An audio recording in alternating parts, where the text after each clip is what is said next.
to respond to God's call, I went to a secular school to study music. So I never thought I would be in music ministry responding to God's call. I was a Disney musician. You know what, I'll play in my church orchestra, tranquilo, leave me alone. I play, go home, work at Disney, but it didn't work like that. All of a sudden, I never wanted to sing, I'm really a sax player. And the call comes and it's like, hey, God's like, I want to push you in other areas of your life. And it just started to call, and I fought it. I fought it hard because there again, I felt unequipped.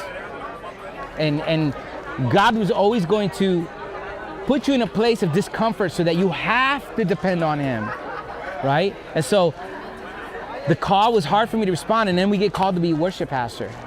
And I was an orchestra director for a while, and I was tranquilo with that because it was safe for me. But God said, no, I want you to be a worship guy. No, I don't want to be a worship. I don't even sing. I didn't even sing. I wasn't a vocal major. No, you're going to be a worship guy. God moves us from Florida to Colorado to be worship pastors.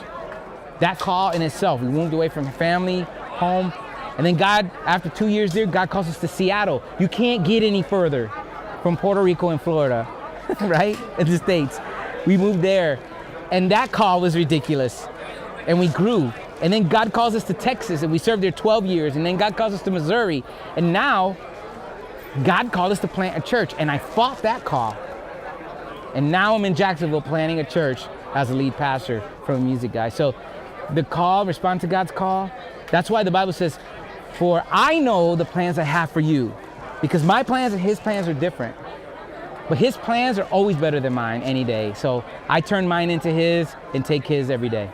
A couple simple things, but most important is, and I know it's always said, but it's overlooked. And that's humility. Why humility?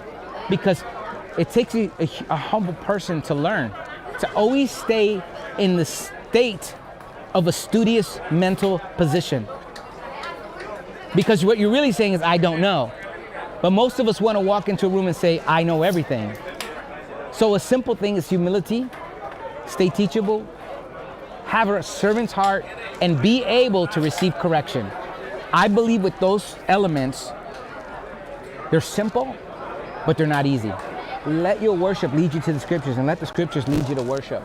And when you keep that perspective, when you're alone planning your worship service and things like that, if you can't enter in on it, then more than likely, they can't enter in on it.